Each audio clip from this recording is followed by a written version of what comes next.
আমরা বাইরে গিয়ে সময়টা কাটাই, যখন রাত্রি 12টা 12:30 বাজে তখন বাড়িতে এসে দেখি বিবি ঘুমিয়েছে, ছেলে ঘুমিয়েছে। এবার চারটে খাবার খাইলো আর না খাইলো, স্বামীও ঘুমিয়ে গেল, সকালবেলায় কাজে যাইতে হবে। এই মূলত কারণের জন্য অনেক পরিবারে পরকীয়া বেড়ে গেছে। বলে পরকীয়ার কারণটা কি বলো? বলে আমার স্বামী আমাকে সময় দেয় না, গল্প করে না, ফোন করে না, যার গুরুত্ব আমার উপরে নাই, তার সঙ্গে সংসার করে কি করব? কথা বললেন না? বিবি যখন ফোন করে স্বামীকে বিরক্ত লাগে, পরের স্ত্রী যখন ফোন করে স্বামীকে তখন মজা লাগে, ভালো লাগে। এই জন্য অনেক পরিবারে বাবা তালাক হয়ে যাচ্ছে, পরকীয়ায় নারীরা যুক্ত হয়ে যাচ্ছে।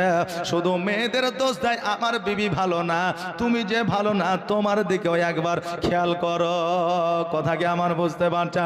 হ্যাঁ বাবা যে ভাইরা, আমার নবী মোস্তফার মাথাটাকে নাড়ছেন। এবার আমার নবীজি কথা বলতে বলতে, গল্প করতে করতে